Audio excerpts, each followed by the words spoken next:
Césio, boa noite. Boa Já noite, meu entramos, irmão. já entramos ao vivo, viu? Já estamos ao vivo. Beleza, beleza, irmão. Estamos naqueles minutos que a gente aguarda que as pessoas recebam as notificações Aham. e, e adentrem a sala para que a gente possa iniciar a sua fala, né, com as Show. pessoas já na sala. Queria lhe agradecer, né? Agradecer pela disposição de nos dar aí essa sua fala, que a gente sabe que você é um estudioso de Kardec, que você Prazer, meu irmão. aprofunda o conhecimento, né? Aprofunda o Ah, conhecimento, e isso é muito bom. Infelizmente, a gente vê muita superficialidade. é um prazer meu. A gente é Pouco trabalhador aprofundamento. espírita, né? O próprio Né, momento, Wilson? A gente está sempre à disposição a contribuir, porque é ensinando que aprende, né? Que se aprende também, né? É certo, passando o que a gente sabe que a gente também está meu aprendendo, né? jovem, É, e aí, a vamos em gente só frente. tem que agradecer É, pela sua boa vontade, né? sempre Aqui é um você já sabe, prazer. você é de casa, você é de casa, Sempre já de sabe casa. como é que é. Isso é Então a gente fantástico. vai iniciar a gente vai iniciar com a prece, aí você assume aí, toca o barco, eu vou ficar aqui na Tranquilo. retaguarda, ok?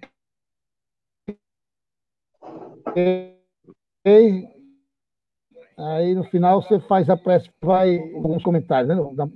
Agradecer as pessoas e debater um pouco sobre os comentários, tá bom? Ótimo, 50 minutos, perfeito. tá bom? Conduz aí. Como? Repete Ok, aí. então 50 minutos, uma 50 hora. minutos. Tranquilo. Tranquilo. Ok. Então vamos agradecer a todos que já estão chegando aí. A Silene, né, companheira aí de grupos, o Olivar, o presidente Olivar, né, gente muito boa, o Eric, a Leide e os demais que vão se conectando aí na medida que a gente vai chegando a hora. O horário mesmo de iniciar é 20 horas em ponto, então as pessoas já estão acostumadas. A gente vamos iniciar com a prece. Aqueles que quiserem fechar os olhos para acompanhar a prece. Bom Jesus, querido Mestre, divino irmão, rogamos a Ti, Jesus, por todas as permissões que são necessárias para que os bons espíritos se aproximem de nós, notadamente do nosso irmão palestrante, que ele seja intuído lá do alto, para que as palavras fluam trazendo o manjar dos deuses, que é o conhecimento, né? Afinal, o mesmo Jesus disse: conhece a verdade e a verdade vos libertará. Libertará da ignorância. E é isso que nós buscamos, o conhecimento, para que no retorno à pátria espiritual, este conhecimento tenha a serventia de nos dar a condição de nos conduzirmos para uma situação de pouco ou breve sofrimento ou dificuldade, naquele momento de perturbação. Nós possamos, nesse momento, receber um abraço fraterno daqueles espíritos amigos que nos acompanham nessa tarefa de levar uma palavra de fé, de esperança, de conhecimento e de consolo às pessoas que se encontram ainda angustiadas por esse problema, essa problemática toda, essa pandemia que assola a humanidade. Abençoa, Senhor Jesus, todos aqueles que estão em sofrimento nesse momento, levando-os força, fé e consolo. Que assim seja. Que assim Meu seja, amigo graças a Deus. Césio, a, a casa é sua. Eu queria, antes de lhe passar a palavra, Tranquilo. lamentar, infelizmente, que as pessoas não procuram, aproveitando o seu tema, conhecer o trabalho de Kardec, né? Não procuram. A superficialidade do conhecimento é tão grande que as pessoas acabam formando uma opinião equivocada porque está baseado só na superficialidade, né? E a gente sabe que Kardec foi um trabalho muito profundo, né? Como nós podemos falar de reencarnação sem ter lido o Livro dos Espíritos ou sem ter estudado o céu e o inferno, né? Como nós podemos falar de tudo isso como podemos falar do trabalho de Kardec sem conhecer a metodologia que ele aplicou estudando a Revista Espírita, né? Então a gente fica aqui esperando que você nos ensine a conhecer Kardec. Tá bom, meu irmão? Bondade sua, né? Bondade sua, a casa bondade. é sua, a casa é sua. Fica à vontade. Agradeço. Eu agradeço ao meu irmão, né? O Wilson, que sempre, com muita caridade, ele. Deixa eu só ajeitar aqui. Com muita caridade, ele sempre me convida para contribuir de alguma forma com essa casa maravilhosa, né? Que é o Centro João Irmão Francisco, né? E, assim, eu também tenho o privilégio, né, de fazer parte de uma grande casa, que é o Grupo Espírita Paulo Estevam. Eu sou cria do Paulo Estevam, já estou lá no GEP há 32 anos, estudando doutrina espírita, revendo constantemente os meus conceitos, né, porque a evolução humana se dá através da modificação, inclusive, dos próprios conceitos, da própria visão de mundo, né, que nós temos diante o externo, mas principalmente diante o interno, que a doutrina espírita traz como essa vivência espírita, a vida espírita se dá através exatamente dessa modificação interior, desse autoconhecimento, dessa reforma íntima, como atualmente o movimento espírita denomina. Então eu tenho, né, a satisfação de viver já há 32 anos dentro da doutrina espírita, estudando, aprendendo no dia a dia, com a própria doutrina, mas também com a própria vida, olhando pelo olhar da doutrina espírita. E nesses 32 anos, a minha vida, eu sempre digo, ela se divide em um momento onde eu, Césio, de alguma forma, olhava a doutrina espírita como todo mundo olha, geralmente, que é um olhar que não é um olhar negativo, mas é um olhar também positivo, mas é um olhar, como o Luiz falou, um olhar que adentra no conhecimento espírita de uma forma muito superficial, de uma forma realmente não tão, digamos assim, não tão objetivada que foi por Allan Kardec, né? Porque o Allan Kardec, ele objetivava formar aquilo que ele denomina, né, inclusive no livro que é Espiritismo, no item 92, quando ele vai tratar sobre o charlatanismo, no livro que é Espiritismo, que é a primeira obra que ele orienta ao espírita ao estudo, a primeira obra que nós espíritas que temos que estudar não é o Livro dos Espíritos, de acordo com Kardec, tá certo? A primeira obra que nós espíritas que devemos estudar de acordo com Kardec não é o livro Nosso Lar, ou qualquer outra obra dita complementar. De acordo com Kardec, isso você vai encontrar na própria obra dele, do livro, o Livro dos Médios, na primeira parte do Livro dos Médios, Noções Preliminares, no capítulo 3, o método. Kardec, nesse capítulo 3, o método, orienta ao estudante espírita, ao simpatizante, mas principalmente aos adeptos do espiritismo, a estudar como primeiro livro o livro que se intitula O que é o Espiritismo. Então, para a gente estudar uma ciência, uma filosofia, que os espíritos diziam a Kardec que o espiritismo era uma ciência e uma filosofia, nós temos que começar a estudar o que significa o termo, o que é espiritismo, né? O que é a doutrina espírita. E lá, no item 92, relacionado ao charlatanismo, porque sempre existiu charlatões, né? Fora do espiritismo, mas também dentro do próprio espiritismo. Pessoas que não absorveram a essência séria da doutrina espírita. E ele coloca lá três tipos, né, de adeptos, né, três tipos de adeptos que podem nos trazer grandes reflexões. O primeiro, ele fala de dois tipos muito presentes no Espiritismo, que são chamados adeptos entusiastas e exaltados, que esses são propagadores da doutrina espírita, mas são propagadores de qualquer coisa que surge por via dos espíritos, né? E aí vem um detalhe. Allan Kardec, na sua sabedoria, sabia que o mundo espiritual é um mundo muito diverso, né, com relação ao nível de consciência e de maturidade espiritual e emocional e comportamental dos espíritos.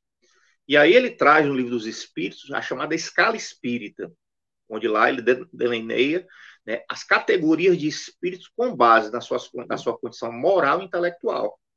E lá ele mostra claramente que existem muitos tipos de espíritos. Mas como nós vivemos num mundo de prova e expiação, o que existe mais é espíritos, infelizmente, inferiores, né? Espíritos como nós, que somos inferiores, que somos espíritos imperfeitos, regidos ainda por paixões, com grandes dificuldades morais.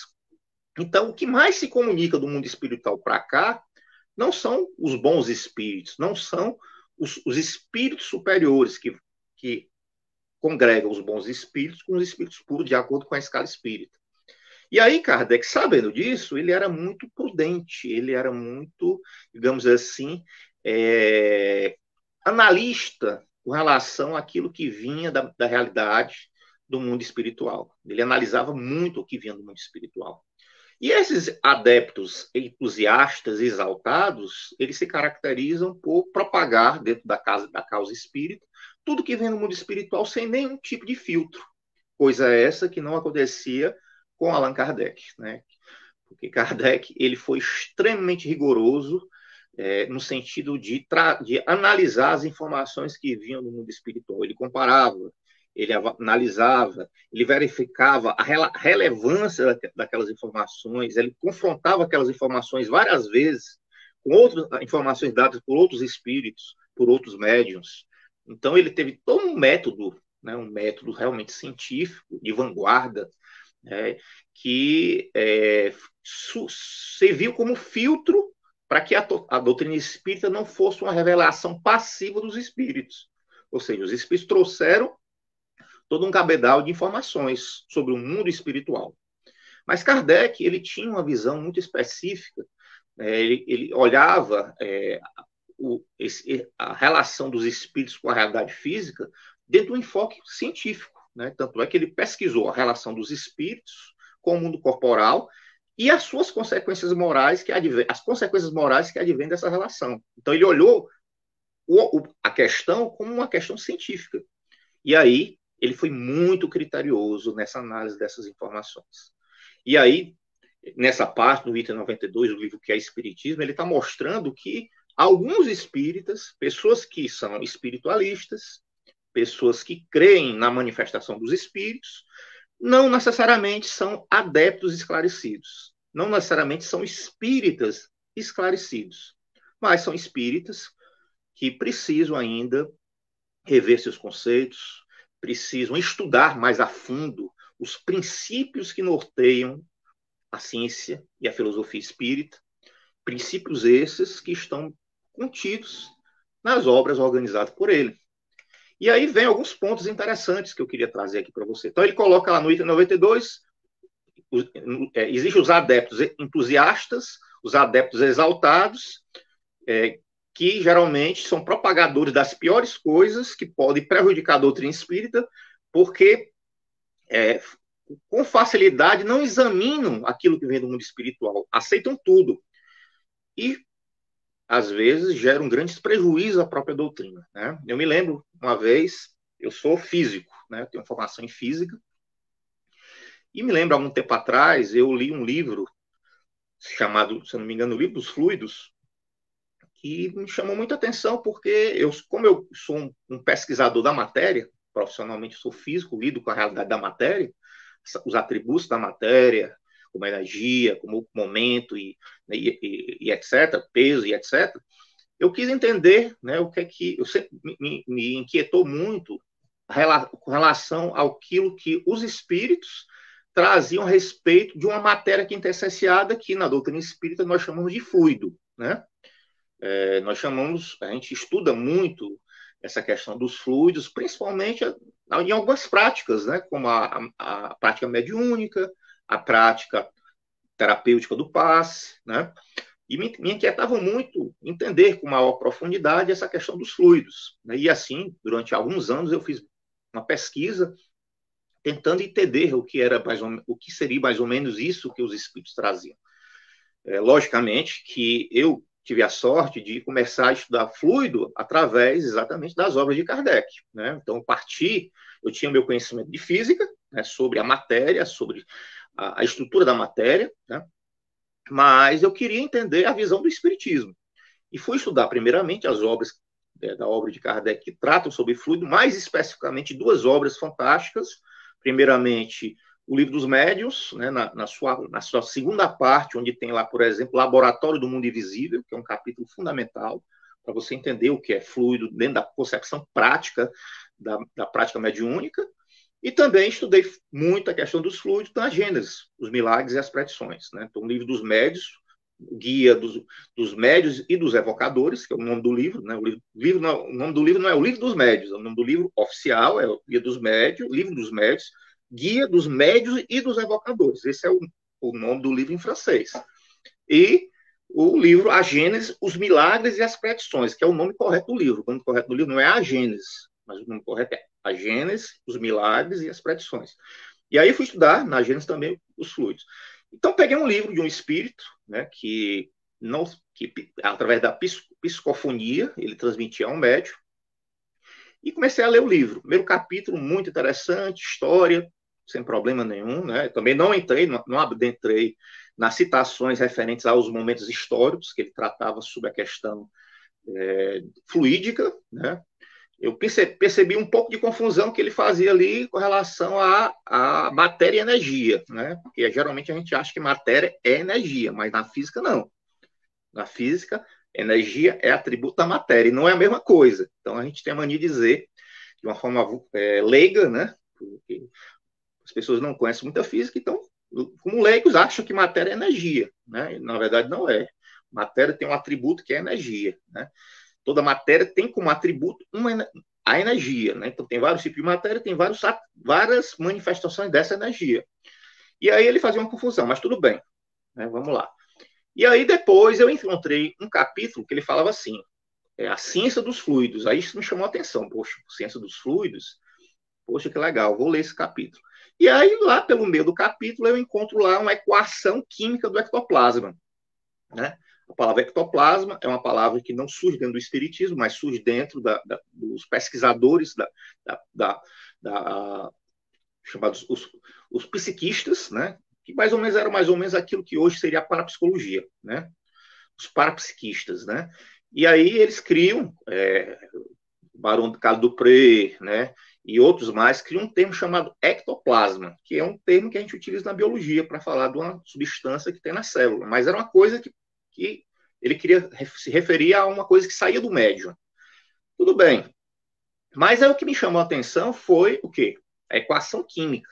Ou seja, ele pegou, né, uma matéria quintessenciada, né, uma matéria que o fluido para o espírita é uma matéria quintessenciada, uma matéria que nós, físicos, não conhecemos, nós não estudamos isso.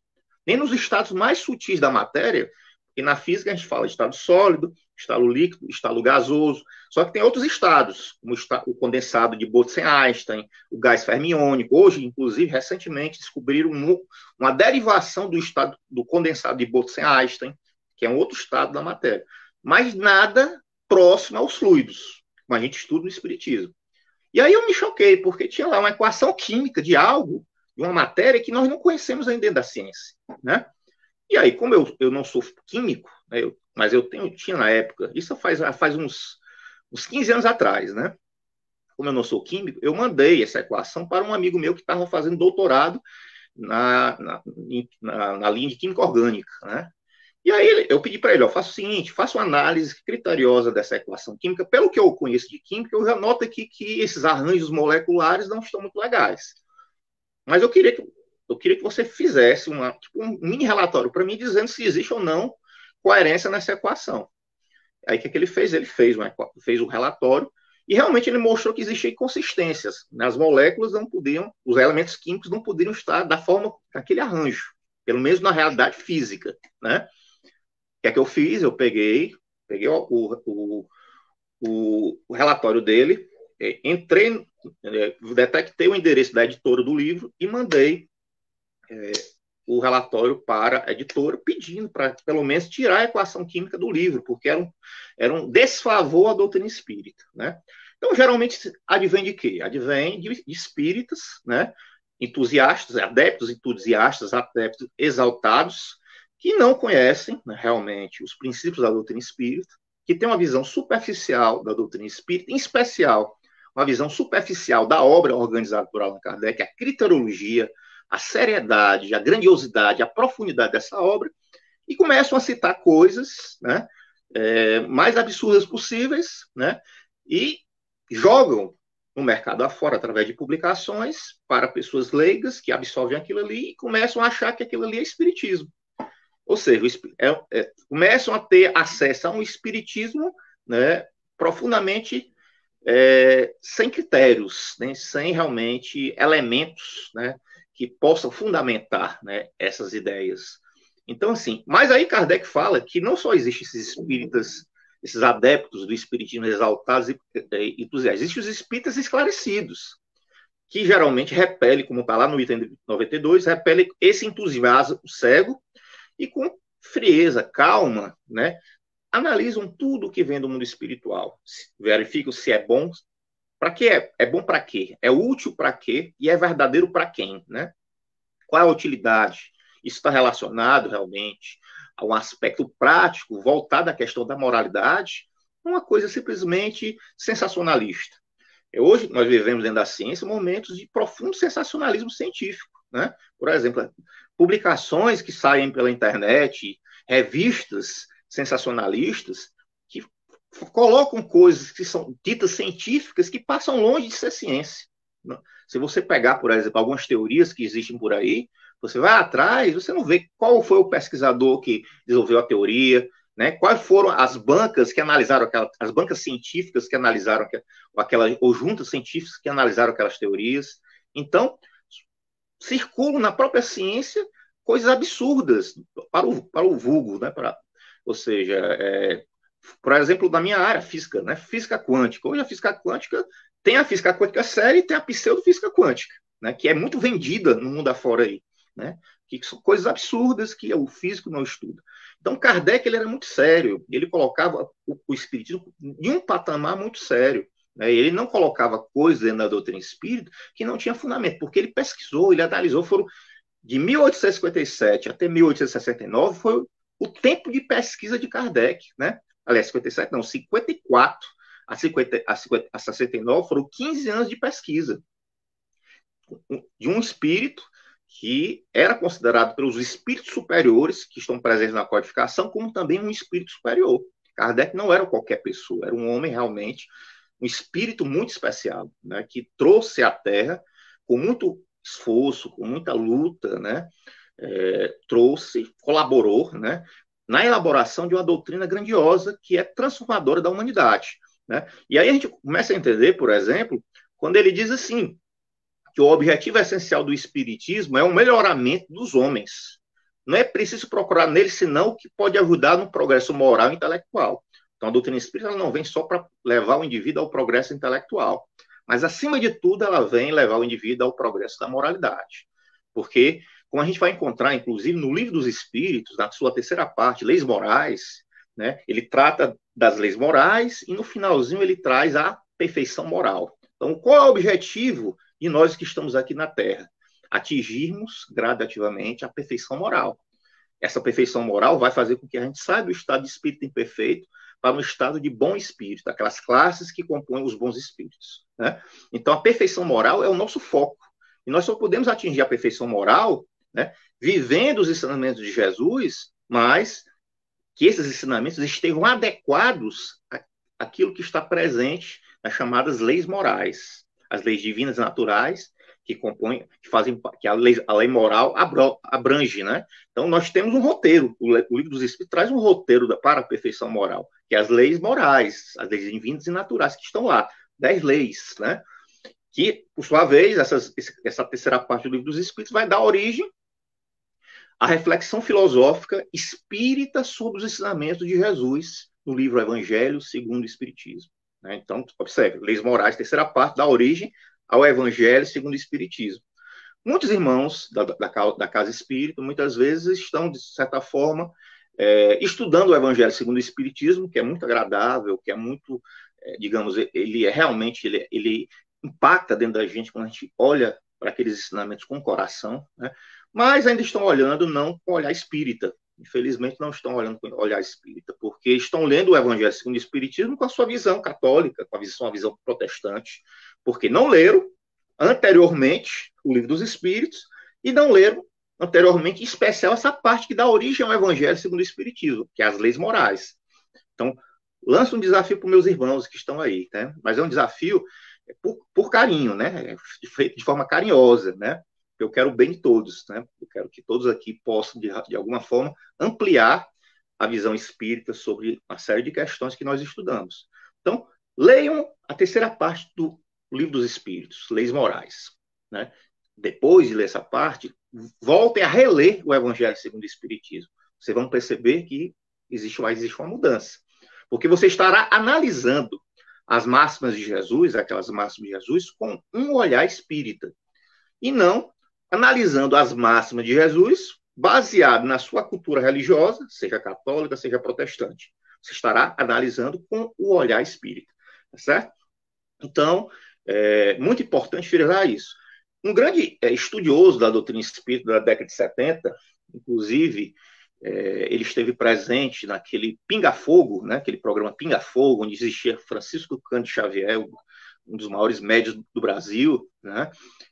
Esse pesquisador é chamado José de Herculano Pires, né? Que, de acordo com o espírito Emmanuel, que se comunicou com o próprio Chico Xavier, o Emmanuel, por Chico Xavier, dizia que o Herculano Pires, naquela época, era o melhor metro que media Kardec, ou seja, era um indivíduo que tinha realmente uma cultura muito vasta a respeito dos ensinamentos que Allan Kardec havia legado para a humanidade através de 22 obras, né? Isso é um ponto também interessante, porque no movimento espírita nós falamos muito em 5 obras, Pentateuco, né? Apesar que na obra de Kardec você nunca vai encontrar esse termo, Pentateuco, né? Você nunca vai encontrar na obra de Kardec codificação, isso não existe na obra de Kardec, você pode ler de cabo a rabo do livro que é Espiritismo até a última revista espírita, de dezembro de 1869, você pode ler o Catálogo Racional da Biblioteca Espírita, que foi o último livro que Kardec publicou, você nunca vai encontrar Kardec falando de Pentateuco ou de codificação. Não vai existir isso. Não existe isso na literatura kardeciana, não existe, né, que ele organizou. Mas é uma criação do movimento espírita, tá certo? Então, quando a gente vai estudar a obra de Kardec, né, e o Herculano conhecia realmente essas 22 obras, pode considerar até 23, porque o Livro dos Espíritos tem 2 edições, né, a primeira edição é diferente da segunda edição para frente, então você vai considerar 23. Então o Herculano conhecia muito isso. E certa feita o Herculano diz, né, a pessoa que conhecia essas obras todas dizia o seguinte, ele falava que o Espiritismo, nascido ontem, nos meados do século passado, ele estava se referindo ao século XIX, né, já que o Espiritismo surge em abril de 1857, né, ele dizia que o Espírito nascido ontem, nos meados do século passado, é hoje, ele diz naquela época, é hoje o grande desconhecido dos que o aprovam e o louvam e dos que o atacam e criticam, né? Então, interessante isso, né, porque ser desconhecido por aqueles que o atacam e criticam é tão problemático. Mas ser desconhecido por aqueles que o aprovam e o louvam, aí é problemático. E quem são esses que o aprovam e louvam? Somos nós espíritas. Então, o espiritismo ainda continua sendo muito desconhecido. Ele falou isso na década de 80, 70 para 80. Já estamos no século 21, 2022, né? Ou 2020, desculpa.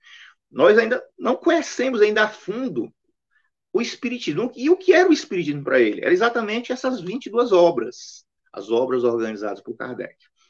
E aí, quando ele dizia isso, ele estava de consenso com o que Kardec dizia também.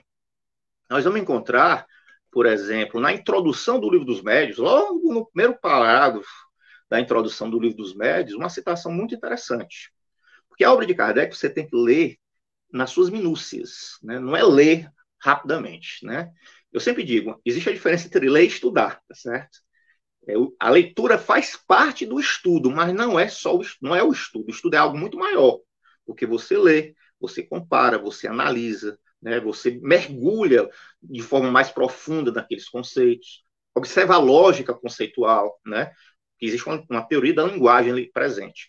Então, quando você lê Kardec, você tem que ler com a minúcia. E ele, lá na introdução, no primeiro parágrafo da introdução do Livro dos Médiuns, ele diz assim: todos os dias a experiência nos traz a confirmação de que as dificuldades e os desenganos com que muitos topam na prática do espiritismo se originam da ignorância da ignorância dos princípios dessa ciência.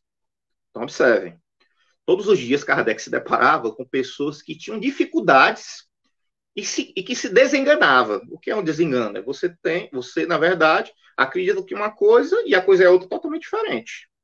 Né? Então, você começa a se desenganar. Você acha, por exemplo, que os fenômenos mediúnicos vão resolver os seus problemas internos. Né? E aí começa a praticar a prática mediúnica e vê que não resolve. Porque o fenômeno mediúnico tem que ser um estímulo para a resolução dos seus problemas. Ele é um estímulo, ele não é aquilo que vai resolver os seus problemas. Porque você pode até estar obsediado, né, e vai para uma reunião mediúnica e a espiritualidade, com amor e caridade, procura acolher aquele irmão que está te perseguindo e procura orientar ele. Mas se você não se trabalhar moralmente, você vai atrair outros, né? Sai um, vem sete, né? Então, isso é um desengano. A pessoa que tem uma visão que a prática mediúnica, ela vai resolver seus problemas internos, por si só está enganado. E Kardec observava isso.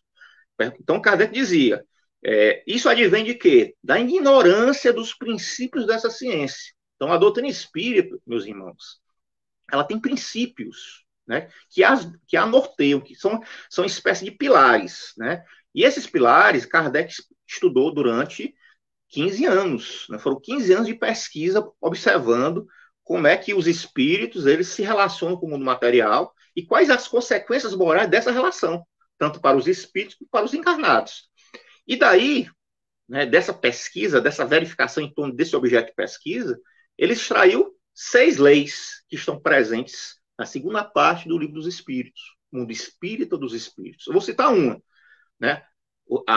A volta do mundo, da realidade física para o mundo espiritual. Então, ou seja, é uma delas.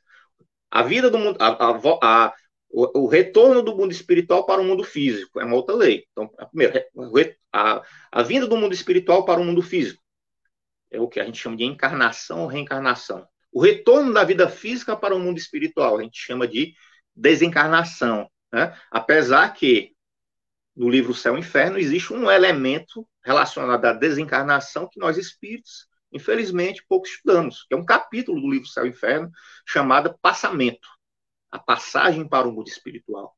Então, antes de chegar no mundo espiritual, onde o espírito vai ter a vida do mundo espiritual, a vida no período de erraticidade, ele ainda passa por um processo chamado passamento, que é uma passagem, um processo de passagem, onde a consciência física ela vai diminuindo e gradativamente a consciência do mundo transcendente vai se manifestando. Então, essa passagem, Kardec estuda no Céu e Inferno.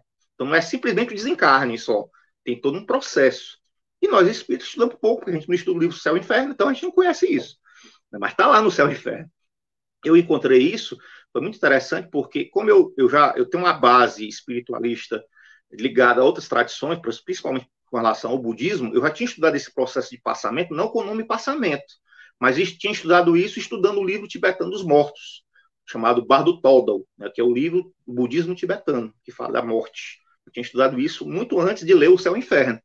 Então, quando eu fui ler o Céu e Inferno, peraí, olha que legal, a tradição budista, 1000 anos antes, falava disso, de uma linguagem mística. Allan Kardec, através dos espíritos superiores, traz a informação sobre passamento numa linguagem simples, acessível, tá certo? Então, a ignorância, né, e os desenganos, as dificuldades e os desenganos que nós, adeptos não esclarecidos, nos deparamos na doutrina espírita, advém da nossa ignorância sobre os princípios espíritas que estão presentes nas obras organizadas por Kardec. Por isso que é importante estudar Kardec. E aí, meus irmãos, né, a gente começa a ver alguns problemas, né, frutos dessa ignorância, né, que eu vou colocar pelo menos aqui 4 problemas, né, para a nossa reflexão.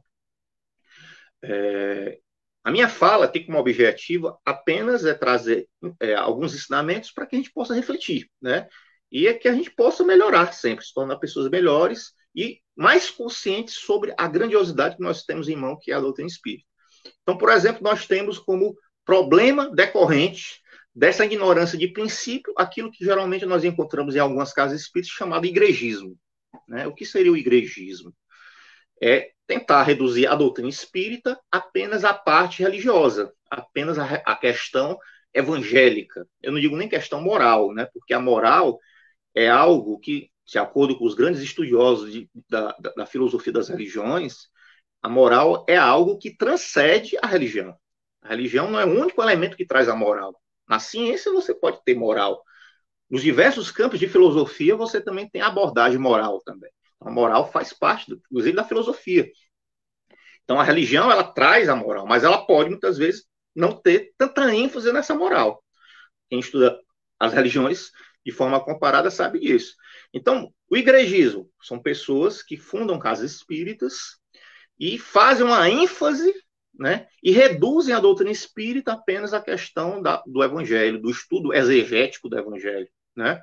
E isso é um problema para a doutrina espírita, porque a doutrina espírita ela vai além apenas da questão da moral. A moral é fundamental. Né? Mas o objeto de estudo do espiritismo não é só a moral. É o quê? A relação dos espíritos com o mundo material, através do fenômeno mediúnico, né? Através dos fenômenos anímicos, mas as consequências que decorrem dessas relações, as consequências morais. Então, a moral entra também como objeto, mas não é o único objeto. E aí, alguns irmãos acabam querendo tornar as casas espíritas espécies de celeiros religiosos, espécies de igrejas, né? E isso é problemático. Fazer digamos, uma distorção da doutrina espírita. Como é que é essa distorção? O Espiritismo lançou um livro, né? Aliás, Allan Kardec organizou um livro, que eu já citei aqui, que é o desenvolvimento natural da terceira parte do livro dos Espíritos, Leis Morais, que é o Evangelho segundo o Espiritismo, que é um livro que traz a moral espírita, a filosofia moral espírita, que seria o correto, filosofia moral espírita, as reflexões filosóficas espíritas em torno da moral, dos ensinamentos morais trazidos por Jesus. Então, o Espiritismo, então, o nome do livro é o Evangelho segundo o Espiritismo. O nome não é o Espiritismo segundo o Evangelho.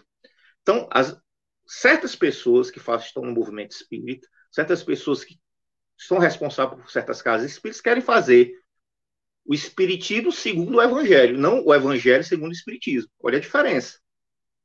E isso é o igregismo, né? Isso é um problema sério dentro do movimento espírita também. Né? É uma deturpação, é uma redução da grandiosidade da doutrina espírita.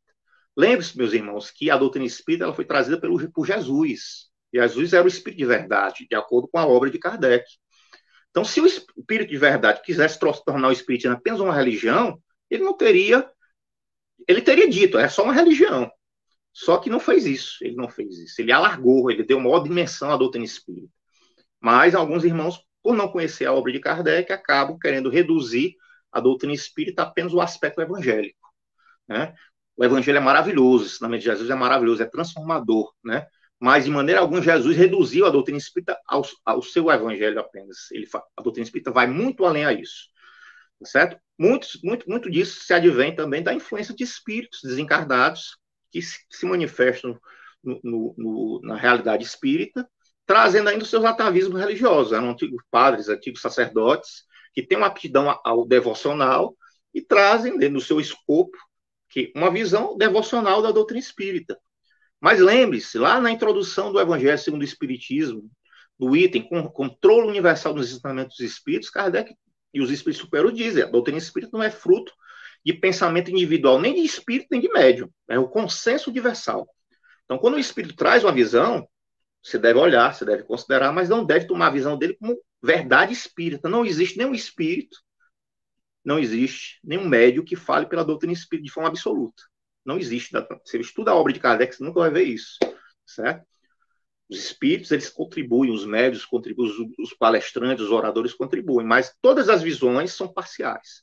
Então, a gente deve se reportar ao núcleo teórico para verificar realmente se essa visão tem coerência, ou é apenas a opinião de quem fala. Então, eu lanço o desafio a vocês, leem a obra de Kardec para vocês perceber que como Kardec tinha criteriologia com relação àquilo que vinha do mundo espiritual. Então, o igrejismo é um problema decorrente do desconhecimento do corpo doutrinário organizado por Allan Kardec. Tá certo? Um outro problema é o cientificismo, que são pessoas, inclusive casas espíritas, que deixam de lado a moral e focam apenas no aspecto técnico da pesquisa mediúnica.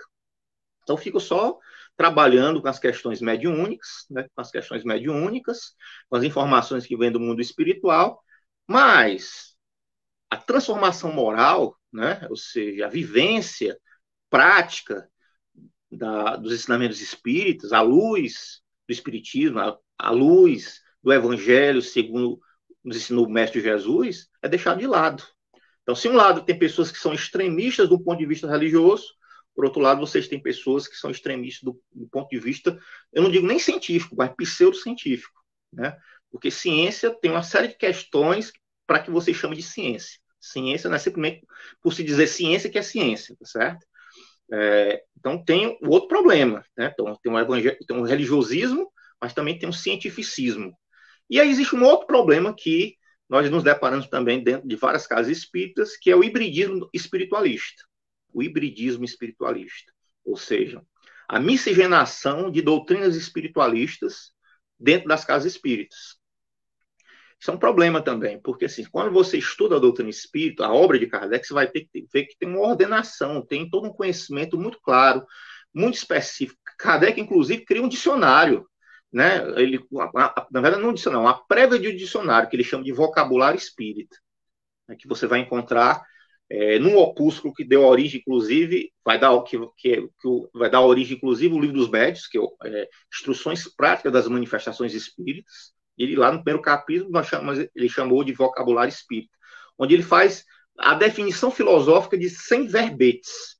Por exemplo, Deus. Existe a definição espírita de Deus. Alma. Existe a definição espírita de alma. Espírito da natureza. Por exemplo, vocês já ouviram falar de elementais, né?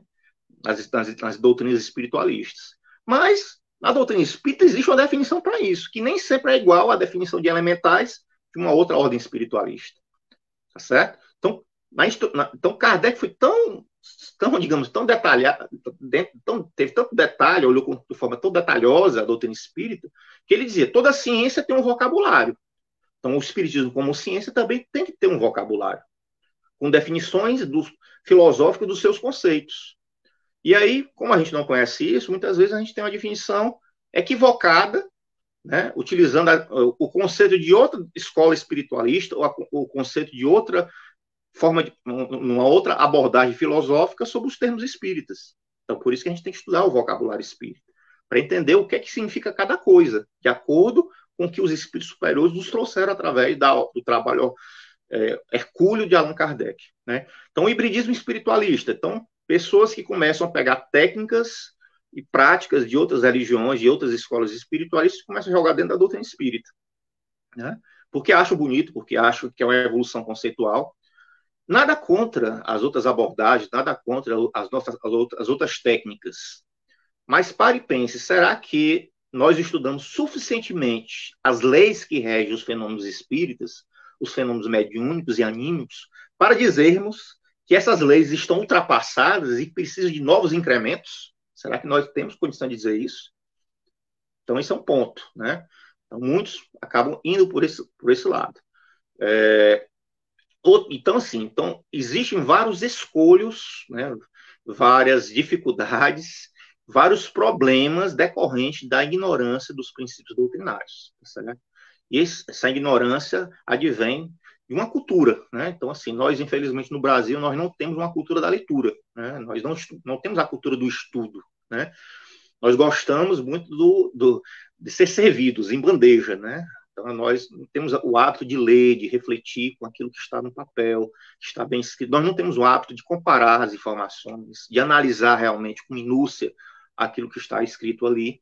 E aí fica mais difícil. A nossa cultura, de certa forma, dificulta. Mas é um desafio para nós espíritas começarmos a olharmos a obra de Kardec como algo muito sério, na verdade, são os pilares da doutrina espírita.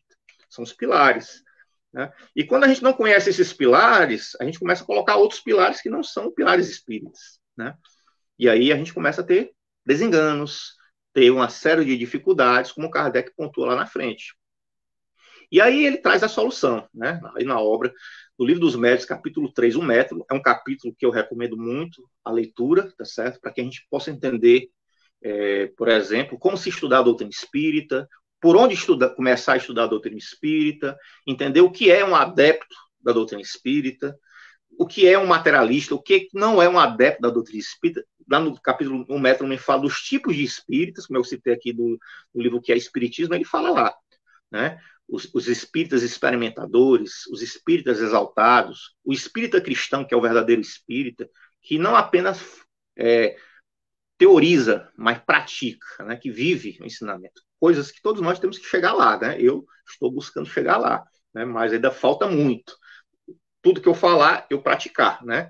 Mas é a nossa meta, né? A nossa meta. Então, ele fala dos diversos tipos de espírito. Esse capítulo método é fantástico. E lá ele coloca assim: dissemos que o espiritismo é toda uma ciência, toda uma filosofia. Quem, pois, seriamente queira conhecê-lo deve, como primeira condição, dispor-se a um estudo sério. Ou seja, quem quer conhecer o espiritismo tem que estudar ele seriamente. E persuadir-se de que ele não pode, como nenhuma outra ciência, ser aprendido a brincar. Ou seja, se a gente quer estudar, entender o espiritismo, a gente tem que mergulhar de forma séria e não brincando, né? Não pegando o Livro dos Espíritos, lendo lá a introdução, depois pulando lá para a quarta parte, Esperança e Consolação. Existe uma ordem didática do conhecimento espírita trazido por Allan Kardec. Leia primeiro, como ele fala lá no capítulo método, o que é Espiritismo. Primeiro livro, que é Espiritismo. Depois lê o Livro dos Espíritos. Lembra que o Livro dos Espíritos tem 4 partes. Cada parte dessa vai dar origem às outras 4 obras. Né? Então, depois de ler o Livro dos Espíritos, vai ler as outras obras. Né? Segunda parte, Mundo Espírita dos Espíritos, Livro dos Médiuns. Terceira parte, Leis Morais, Evangelho segundo o Espiritismo. Quarta parte, né? Esperança e Consolação, Céu e Inferno. Né? E primeira parte, Gênesis, os Milagres e as Predições. Então, a gente observe que, e paralelamente a essas obras, existe o organismo doutrinário, a parte do organismo doutrinário mais vasto. Então, a parte mais volumosa do trabalho de Kardec não são 5 livros, mas são as revistas espíritas, os 12 volumes das revistas espíritas, que vai de janeiro de 1858 até dezembro de 1869. Então, são 12 volumes. Né? E aí, fora esses 12 volumes, ainda tem os opúsculos, o que é Espiritismo, né? Espiritismo na sua mais simples expressão. Você tem instruções práticas das manifestações espíritas, catálogo racional para se formar uma biblioteca espírita, tem todo um conjunto, dando um total de 22 obras. Então, o estudo sério. E o espiritismo, por ser grandioso, porque, de acordo com o que Kardec diz, ele também ele fala sobre todas as questões que interessam à humanidade. Ele tem um imenso campo. E procura olhar isso pelas suas consequências, né, morais da vida do homem, tá certo? Então, meus irmãos, 50 minutos, né, Wilson? Eu encerro aqui a minha fala e fico disponível agora para algum tipo de pergunta, tá certo? Meu amigo, obrigado pela aula, né? A gente sempre precisa recomeçar, retornar ao início para poder pegar o rumo certo. Sabe o que eu costumo dizer, Sérgio? Que o povo brasileiro tem a cultura do resumo. A pessoa lê o resumo de alguém, aí acha que estudou a obra inteira. Né? Aquelas pessoas que vão fazer um trabalho, aí pesquisa no trabalho feito. Exatamente. Ele fazer a pesquisa de conteúdo, ele vai pesquisar o trabalho que alguém já fez para poder resolver a sua situação. E assim é no movimento espírita. Infelizmente, as pessoas que simpatizam com a doutrina espírita, elas também incorrem nesse mesmo erro e querem chegar a estudar Teoria da Mediunidade, dos Albinos Lima, sem ter lido o Livro dos Médiuns. Né? Aí acha que vai ter um tratado lá e acha que vai compreender aquilo a fundo. Não vai. Se não tiver o alicerce, se não tiver ali a construção sólida, né? E a gente pensa que a única maneira de fazer isso melhorar um pouco é praticamente impossível, sabe por quê? Porque quem gosta de estudar já nasceu gostando, meu amigo. Quem não gosta não tem jeito.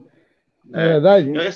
Eu sempre digo assim, Wilson, que a doutrina espírita cabe todo mundo, tá certo? Tem pessoas que não gostam de estudar, mas nem por isso elas não podem beber da doutrina espírita, tá certo? Só que elas têm que entender que, por não gostar de estudar, elas vão ter certas limitações com relação ao entendimento dessa doutrina. Faz parte, né? Como qualquer área do conhecimento, você vai, principalmente porque o espiritismo ele não trata só sobre uma única área, ele trata sobre muitas áreas, né? Então, assim, quando você estuda, você se esclarece, você começa a se esclarecer, tem um esclarecimento, né? Mais substancioso.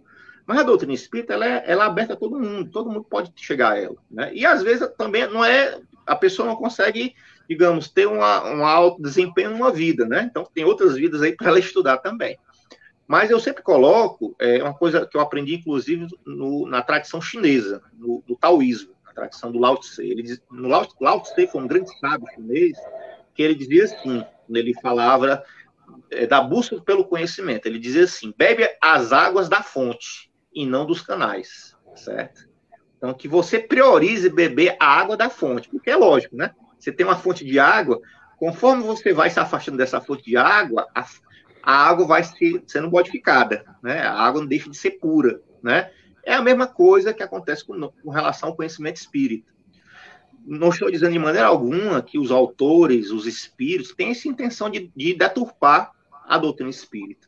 Mas é a limitação de cada um está num estágio de evolução, né? Então, se o Césio fizer uma obra, escrever uma obra, ele vai colocar lá a forma como ele olha a coisa, a cultura dele ali, né? Que é a água do canal, já não é mais a água da fonte, né? Então, que nós busquemos voltar à fonte, olhar para a fonte. Kardec nunca disse na obra dele que você não deveria ler outras coisas. Pelo contrário, ele diz, leia outras coisas, né? Agora, para você entender que essa coisa é o espiritismo, né, você tem que beber a água do canal, para você saber o que é do que não é, tá certo?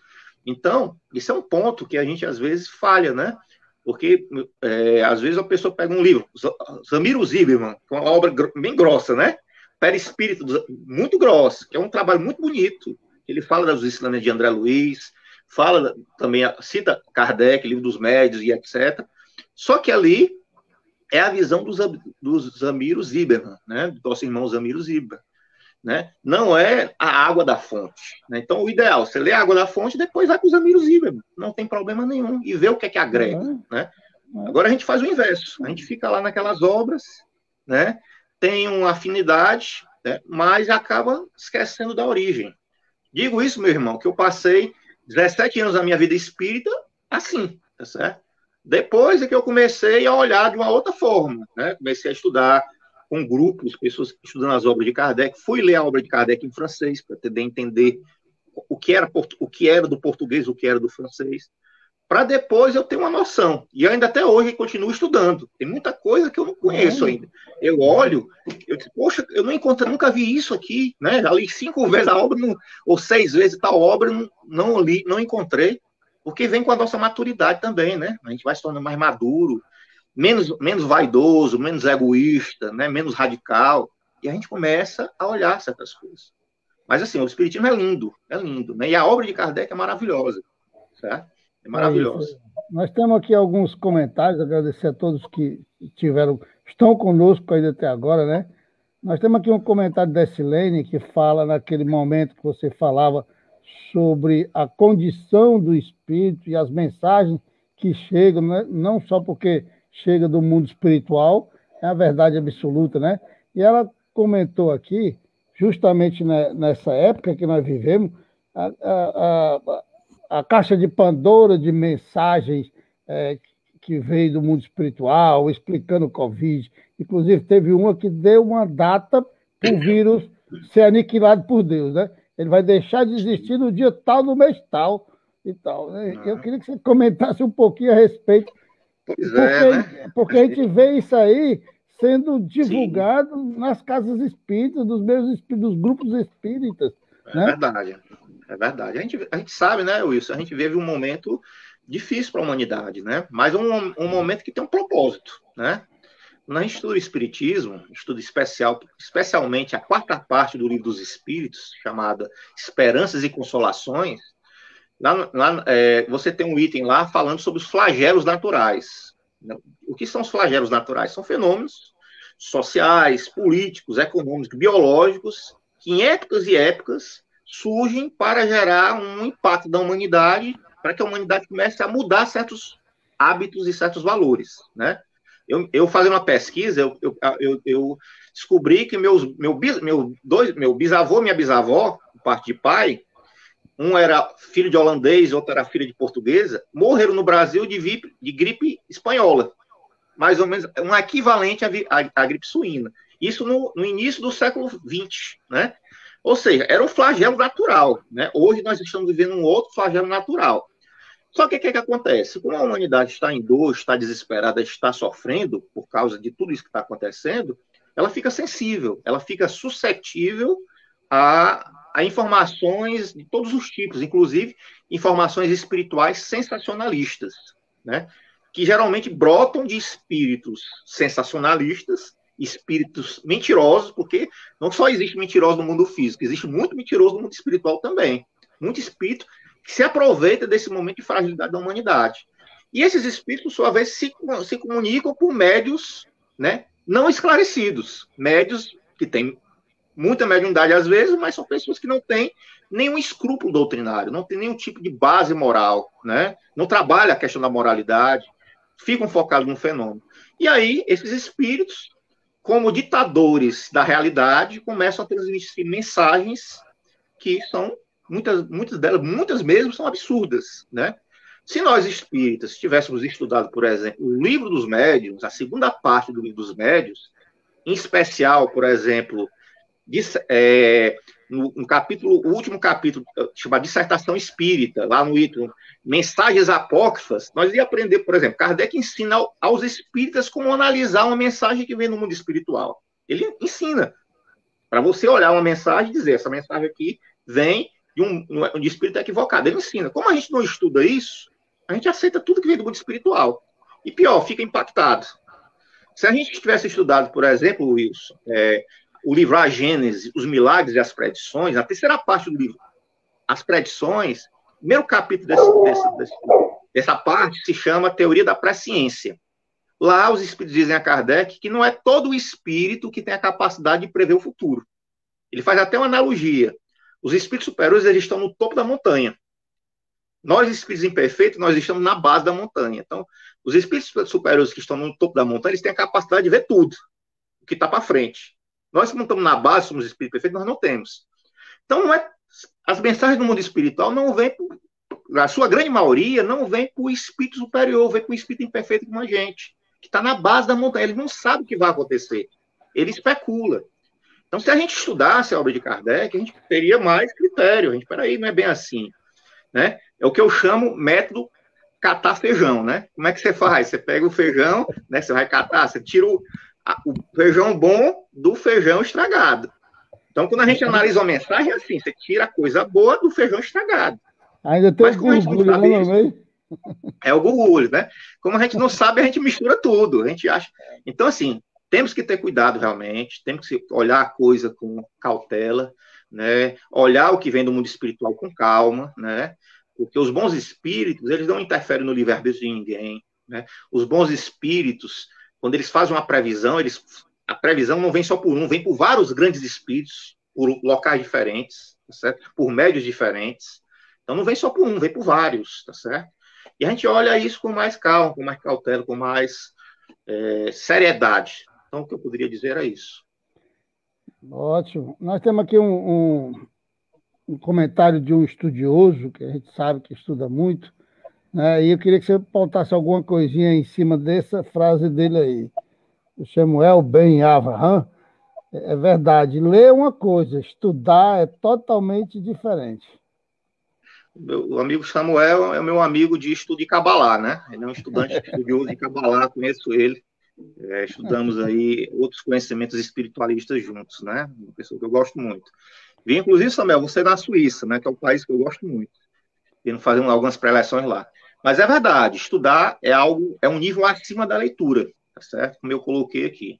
As pessoas muitas vezes leem as obras, o brasileiro em especial. O brasileiro ele tem a cultura da leitura, ele tem uma cultura de uma leitura aí que é uma leitura, inclusive com relação aos grandes especialistas de como ler livros, eles classificam a leitura como leitura superficial, né? Então nós lemos ainda de uma forma muito superficial as coisas. Existem leituras mais profundas, né? De obras mais profundas. Mas a leitura, ela é uma etapa do estudo. O estudo requer reflexão, requer uma análise daquilo que a gente lê, né? Requer a comparação daquilo que está escrito com outras obras. Por exemplo, é impossível você se apropriar da obra de Kardec lendo 5 livros. Não dá, meu irmão. Não tem como você querer conhecer o pensamento de Allan Kardec estudando o Livro dos Espíritos, o Livro dos Médios, o Evangelho segundo o Céu, Inferno e Gênesis. Não dá. Isso aí corresponde à obra de Kardec 37%. 63% da obra de Kardec não está nos 5 livros. Né? Está o que? Nas revistas espíritas. Então, é impossível você entender o pensamento organizado por Allan Kardec em 5 livros. Não dá. Ali, o Livro dos Espíritos contém a síntese da doutrina espírita e as outras obras são desenvolvimento natural. Só que existem coisas que estão nas outras obras que não estão nos 5 livros. Né? Existe elemento, por exemplo, uma vez, Wilson, eu fui fazer uma pesquisa lá no Paulo Estevam. O seu Monteiro, ele sempre foi uma pessoa de vanguarda, ele gostava muito de astronomia. E eu estava estudando, na época era aluno da faculdade de física. E eu gostava de astronomia de forma amadora. Aí ele me botou para dar um curso de astronomia à luz do espiritismo. Fazer um diálogo entre a astronomia e o princípio da pluralidade dos mundos habitados. E aí eu fui pesquisar para preparar a apostila. E aí eu verifiquei que a maior parte das mensagens que falam de outros mundos não estão na Gênesis, não estão no Livro dos Espíritos, estão nas revistas espíritas. Então tem muita coisa na revista espírita que não está nas obras, tá certo? Evolução conceitual, por exemplo, né? No Livro dos Médios, o capítulo Obsessão, Kardec fala lá sobre obsessão simples, subjugação e fascinação. Fascinação e subjugação, né? Obsessão simples, subjugação e fascinação. Lá no Livro dos Médios ele diz que não existe possessão. Só que lá na Gênesis ele vai dizer que tem. No da parte de milagres de Jesus, ele vai falar que tem. Aí o leitor lê e vai dizer assim, peraí, Kardec se contradisse? Não, ele não se contradisse, meu querido. Você não lê as revistas espíritas. Na revista espírita ele vai falar da pesquisa dele, quando ele foi para o interior da França, onde ele viu que existia um processo. E lá ele vai dizer, eu no Livro dos Médios me equivoquei. Mas agora, confirmo, existe possessão. Né? É um exemplo que tem na revista espírita que não está nas 5 obras. Né? Outra coisa, por exemplo, você vai ler o capítulo médio do Livro dos Médios. Aí ele vai dizer lá, no primeiro item do capítulo dos Médios, diz assim, raras são as pessoas que não têm rudimento de mediunidade. Aí o cara vai olhar para aquilo e ele vai dizer assim, quer dizer que tem gente que não tem mediunidade. Né? Aí ele vai ficar afirmando isso. Mas por que isso? Porque ele não leu a revista espírita. Se ele tivesse lido a revista espírita, lá Kardec, no último, 1868, vai dizer que todo mundo é médium. Todo mundo é médium. Então, se você não leu a revista espírita, você não consegue ter a visão completa da obra. Então, é o desafio que a gente tem, né? Ler que não nos escute agora nosso amigo Clóvis Nunes, né? Mas é porque o nosso... Você que não é médico. O Clóvis provavelmente não leu, viu? Porque está escrito lá. Nós temos alguns comentários muito interessantes. Eu vou ler aqui outro da Silene, porque ela fala de um episódio com o Herculano Pires, né, que aconteceu com ela. E a gente sabe que o Herculano ele pautou o caminho, né, do conhecimento da doutrina espírita. Quem não leu, perdeu, né? Quem não leu tem a oportunidade de começar a ler Herculano para poder entender. Ela diz aqui para nós que ouviu de um palestrante que a tradução do Herculano, do Livro dos Espíritos, ele não gostava, porque o Herculano errou quando se diz espíritas, amai-vos e instruí-vos.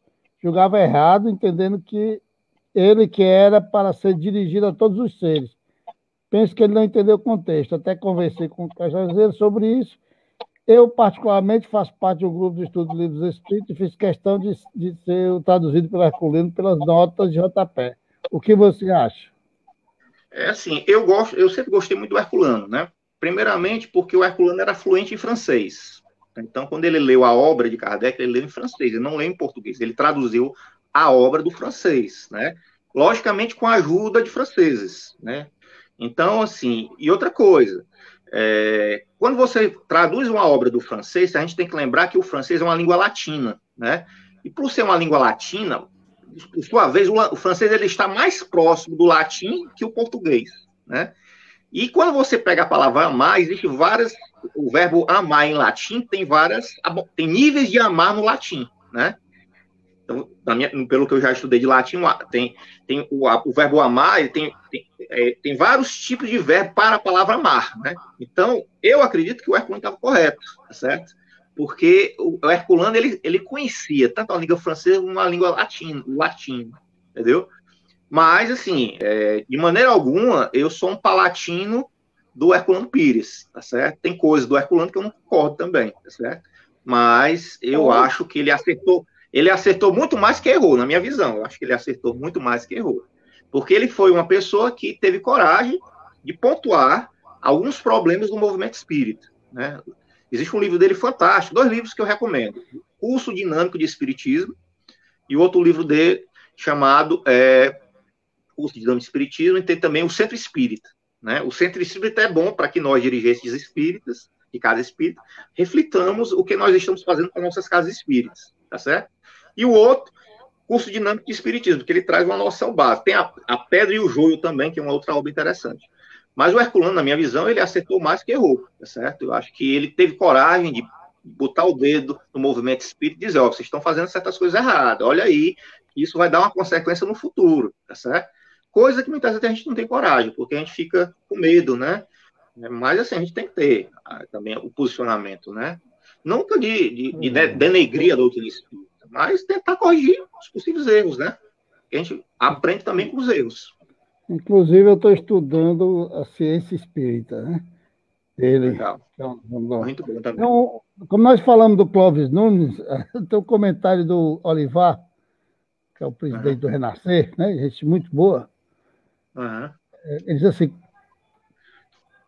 como mostrou o Clóvis Nunes ontem, fez uma live ontem, né? Mas o Guilherme Velho, o Evangelho segundo o Espiritismo foi o 3º livro. Mas a ideia da moral cristã tem os evangelistas, segundo João, sim, etc. E Kardec colocou segundo a doutrina espírita.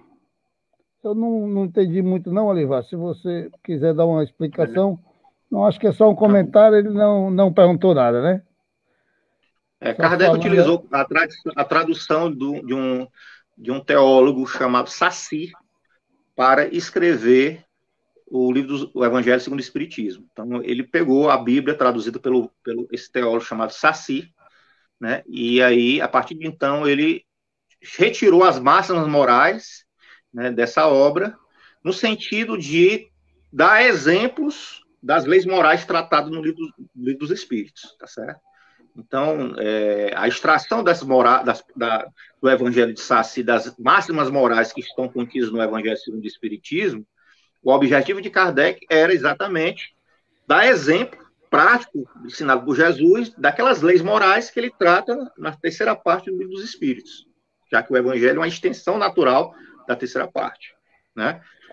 O grande objetivo é o quê? Nos levar a vivenciar essas máximas à luz da filosofia espírita, levando-nos à perfeição moral, ao estado de perfeição moral, que como consta lá na 3ª parte. Então, nós temos um roteiro, realmente, para atingir a perfeição moral. Está no Livro dos Espíritos e está exemplificado no Evangelho segundo o Espiritismo, que é uma extensão da 3ª parte do Livro dos Espíritos. Certo que eu poderia colocar isso. Ótimo. Então, para concluir, para a gente concluir essa atividade hoje, já estamos passando um pouquinho da hora, eu queria que você me falasse para nós aí um pouquinho desse termo que a gente escuta muito, infelizmente, né? Que deve fazer Kardec bolar no caixão, né? No túmulo, né? Com aquele dizer popular que a gente fala, né? Quando as pessoas falam em espiritismo kardecista. Isso aí é um problema, né, que a gente tem dentro do movimento espírita, né, no sentido de ou institucionalizar a doutrina espírita ou pessoalizar a doutrina espírita, né? Então, quando a gente coloca espiritismo e coloca de fora Kardec, isso é um problema, porque a gente está institucionalizando a doutrina espírita e está colocando como Kardec como sendo mais um.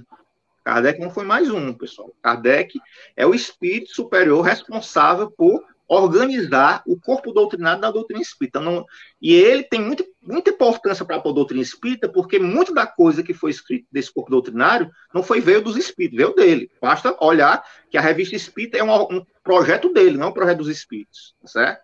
Então, isso é um problema. Um outro problema é você querer colocar a doutrina espírita apenas como sendo Kardec, tá certo? Isso é um outro problema. Então, a gente tem que colocar a hierarquia, a ordem. Kardec é muito importante. Mas a obra não se reduz a Kardec. E outra coisa, Kardec nunca disse que a obra era dele. A obra era dos espíritos, tá certo? Eu queria só falar mais uma coisinha, Wilson, rapidamente. A minha busca de mergulhar na obra de Kardec não foi só uma busca por estar dentro da casa espírita, por ser um espírita militante ou um espírita trabalhador do movimento espírita. A minha busca por mergulhar na obra de Kardec advém de uma pesquisa científica. Meu mestrado, eu pesquisei espiritismo, e o meu doutorado, eu estou pesquisando espiritismo. Então, não é apenas um olhar como um trabalhador do movimento espírita. Muito importante olhar, mas como uma pessoa que pesquisa espiritismo, como ciência, né? Pesquisa como ciência. E aí eu queria colocar para vocês, fazer uma rápida divulgação. Eu vou estar dando agora em julho um curso de orientação ao estudo das obras de Allan Kardec, tá certo? Eu tenho no Instagram o grupo, arroba Paradigma Espírita, arroba Paradigma Espírita. Eu vou colocar aqui isso, depois se quiser pode compartilhar. E lá eu vou ministrar um curso de 3 encontros sobre a obra de... Sobre, desculpa, Caio. Como estudar a obra de Kardec, tá certo? Meu objetivo desse estudo vai ser não só transmitir um pouco do que eu já estudei, né, de como, porque eu desenvolvi um método para estudar a obra de Kardec, né, mas também o recurso que eu vou agariar, que o curso custa R$ 60, vai ser via Google Meet, vai ser 3 encontros videoconferência, vai ser para comprar cesta básica para doar para pessoas que não têm condição hoje de comer, tá certo? Então, eu vou passar, se vocês quiserem entrar em contato comigo, está lá, arroba Paradigma Espírita, tá certo? Eu vou ministrar esse curso em julho, né? Se não me engano, na segunda semana de julho. Então, quem tiver interesse em estudar Kardec comigo, né, através desse curso, tá feito o convite. E lhe agradeço, Wilson, pela oportunidade. Pai, nós que agradecemos, né? Nós que fomos premiados com essa sua explicação aí, que você sempre traz, estou só botando aqui para que as pessoas vejam, que você traz para a gente sempre conceitos seríssimos, né? Baseados em Kardec, no conhecimento, no estudo sério, né? O estudo sério que você sempre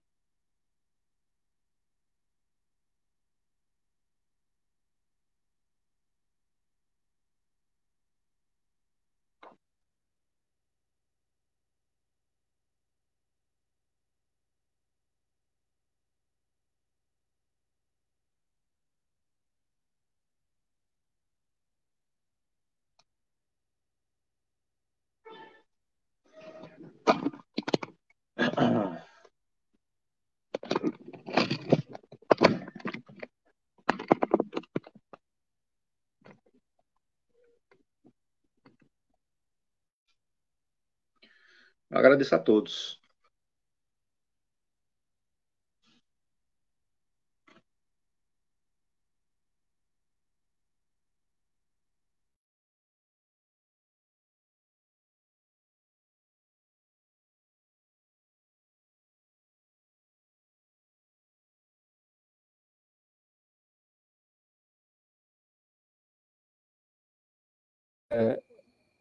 de Kardec a sequência correta, né?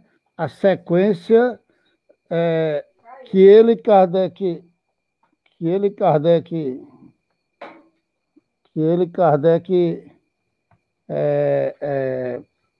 elaborou de uma forma que o estudo de um capítulo, de um item do capítulo, é a base para a compreensão do próximo.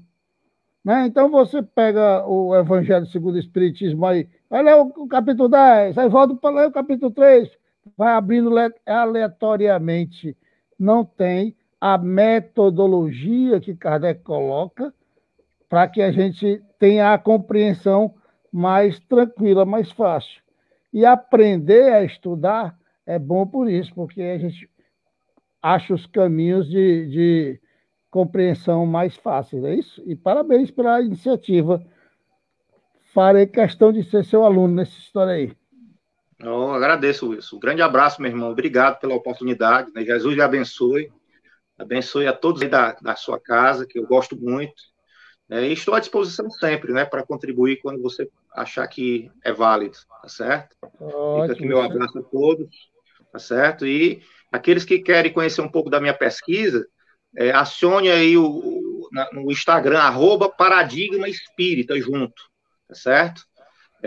Então lá eu sempre coloco lá alguns materiais meus, algumas frases de Kardec, trazendo embaixo lições sobre aquelas frases, alguns ensinamentos que eu trago nas minhas pesquisas, das minhas reflexões sobre esse grande organismo doutrinário que foi produzido por Allan Kardec, tá certo?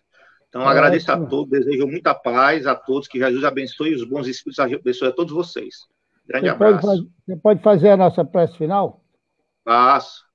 Vamos lá, então, fechar nossos olhos nesse exato momento, trazer à nossa mente o Mestre Jesus, pedir o apoio espiritual dos nossos anjos da guarda, espíritos superiores que estão sempre a nossos lados, que eles possam nos proteger, que eles possam nos guiar também, junto aos nossos mentores espirituais, a tornarmos seres mais amorosos, mais fraternos, mais justos, com base nesses ensinamentos maravilhosos do Mestre Jesus.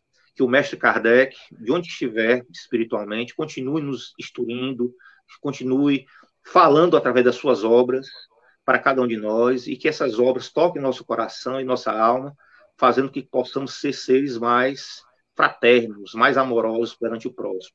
Que a amorosidade seja a única solução, é a única solução para acabar com a dor, com a miséria e com o sofrimento. Que assim seja, graças a Deus. Assim seja, meu irmão. Muito obrigado. Deus lhe abençoe. O salário recebe do lado de lá, viu? O cachê recebe do lado de lá. Já recebi aqui com vocês. Grande abraço. Abraço Valeu, irmão. Abraço. Tudo de bom. Bem, meus irmãos, agradecemos de coração a todos. É uma oportunidade fantástica. O Césio é um estudioso, né, e merece o nosso respeito, a nossa consideração, porque conhece muito profundamente a doutrina espírita, e a gente que busca também um pouco de conhecimento, precisamos nos exemplificar com uma pessoa como ele, para que a gente aprofunde a nossa base doutrinária e possamos um dia, quem sabe, falar de Kardec, falar da obra, falar da doutrina espírita, como ele falou para nós. Ele falou como quem sabe do que está falando. E isso é muito importante para nós que militamos dentro da doutrina espírita, dentro do movimento espírita, quando formos falar da doutrina espírita, temos condições de responder até o terceiro porquê, né? Quando as pessoas vêm nos questionar. Ok? Obrigado a todos. Amanhã não percam. Amanhã é imperdível. Nosso querido amigo Érico Miranda, lá da Paraíba para nós.